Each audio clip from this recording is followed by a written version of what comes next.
Hey, David Wygant here. John Keegan's in the house. Yo, what's up? What's going on, John Keegan? How you doing, man? Good to hear your voice. Haven't talked to you in a while. I know. I'm excited, man. Montauk next week. We're going to be doing some podcasting from Montauk. That's right. Out there on the beach, living large, chilling out. And you know why I'm going? I got to write that book. Which book? You know, I got two books. I got the book that you and I are writing. Then I got a book that's all about from dating to divorce to child to love. That's great.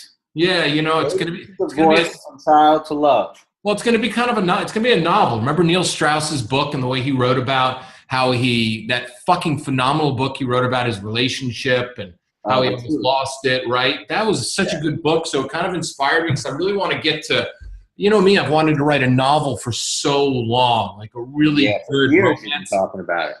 Huh? You've been talking about it for years. Yeah, so I just think now's the time, you know, and I'll base it on I'll base it on the facts of my life, and I'll base it on my relationships, and I'll base it on the people I were with, and I'll, you know, I figure what's life has. I mean, how's it going to help me, the reader? It's going to be a novel, man. It's going to give you hope about romance. It's going to teach you that, you know, you could pick the wrong person, have a tumultuous relationship with them, and still fucking have optimism for the future. And that's what today's podcast is all about, man. Optimism. John, what is, you know, something you and I have talked about? You know, you and I both have that same trigger. If we're walking around Manhattan and there's an optimistic moment and a pessimistic moment, man, and we see people who are pessimistic or they say things like, this city sucks, or it's so humid out, ew, or like, how do you eat this food? There's nothing to eat here. You know, the pessimism, I mean, it's so not sexy. It's you know what it is? It's downright anti-life in a way. I mean, it's anti-life. I once was walking down the streets of Soho, and there was a guy and a girl walking, and the girl was clearly the alpha male of the relationship, and they were walking, and he said, "What a beautiful day," and she said, "It would be so great if it was just 1 degree cooler." No fucking way. Right, because it could never be great. It could never be perfect. It's always got to bitch about something. And yeah, it's not only, it's really anti-life. It kills the vibe of enjoying the moment, and the moment is really all we have. And it really stops people from being all that they can be and enjoying the richness and fullness of a moment. So yeah, I mean, you and I are both the same. When I get around someone who's just constantly spouting off negativity, it's just like drinking radiation to me. It is like drinking radiation, and it's really like, it's ugly, you know. And I was talking to Brett today, who's actually going to be out in Montauk as well, and we were talking about that, and I was thinking, what's the big difference between my girlfriend now and why am I with her compared to all the other people, you know? And I've met, million women in my lifetime, right? Why did I choose her? It's her optimism. It's so... No matter what goes on and no matter what happens, she's got this optimism that is just so fucking sexy. It's ridiculous. It's insane. It's being around her is enlightening. It feels great. You know, even in a turmoil moment, there's still so much optimism behind that. And I think a lot of people, and you know, you and I know this, they've given up on life. You know, they've given up. It's like, men suck. Women suck. I'm always in the friend zone. You know, and they speak literally like Satan's fucking daughter or Satan's son. Oh, I can't make a living here. Los Angeles is too expensive of a city. I can't find a job here. Oh, no men want women over the age of 40. Oh, you know, and it's just like pessimistic fucking parade raining down. My mother was like that growing up. I realized, you know, my mother was like Miss Pessimistic, you know. It's like she can turn a fucking New York City 78-degree August day with 20% humidity into a goddamn fucking 95%, 100% humidity shit-ass day in a matter of 2 seconds. I mean, it's ridiculous. Optimism is so sexy, yet there's all these pessimistic people walking around nonstop, bitching and complaining all the time. Well, I mean, there's also another thing going on, and there's this sort of general sort of pessimism. But what I've seen, because we live now in a very politicized environment, meaning like people used to have fun and just enjoy, and girls were girls and boys were boys. But now, like, I live in New York, and you could see sort of any girl that went to college has almost been like activated to be political and think the same thoughts as all the other people. But there's this thing I see happening here under the guise of intellectual sort of, hiding behind some kind of intellectualism, is this deep, dark cynicism. And it's this cynicism is another level of negativity, but it's like, railing against everything. Everything sucks. The politicians suck. Our country sucks. White people suck. Men suck. Women suck. Whoever it isn't you sucks. And so it goes on. And this is a new sort of, it's taken a new level where there used to be like people who had an open, optimistic point of view about the future could talk about it. Now it's sort of under this intellectual righteousness that people are spouting the darkest negativity, cynicism. What do you think about that? People are very cynical because what happens is there's a public forum called Facebook and Instagram and Twitter, and a lot of what people write is cynicism.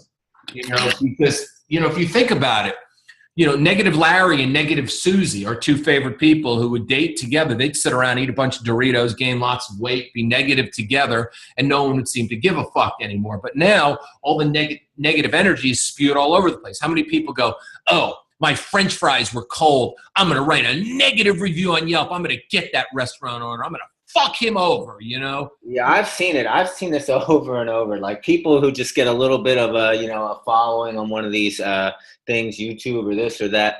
I've seen them like, they have a bad moment in a restaurant. Right away, they're going to get that guy. They're going to write a review. They're going to tank his business. And then you'll see, so I've seen people with 10,000 followers doing that. And then you'll see famous people doing that often. This idea that that's another podcast we did a while back called ruining someone else's business, because you've never done much in your life. But even if you have done something in your life and now you want to ruin someone else's business out of your dark cynicism, out of your little tiny experience, I just don't see it. It's not like a loving way to exist. It's not a loving way to be. This over communication, this over micro, let me tell you my little micro experience and how we all should think the same. What do you think of that? Well, it's the micro experience, and it's also the sense of entitlement. It's like,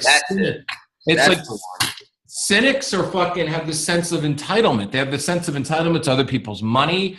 They have the sense of entitlement to other people's life. They have the sense of entitlement to everything. They're very, very cynical, and and they don't see themselves. And that's the problem, because there's so much validation of cynicism nowadays. If you think about it, John, if you put something that is cynical up on a public, forum, whether it's a Reddit board or a Facebook post or whatever it might be, people validate the cynics. It's like, you go, girl. You tell them what it is. Yeah, you get back at JetBlue, girl. There's no reason in the world you should have been sitting on a runway for 45 minutes. Oh my God, I can't believe that JetBlue would do something so awful to you and make you 5 minutes late when you landed for your vacation. You so deserve that vacation, girl. You go write JetBlue a letter. You write them a shitty review.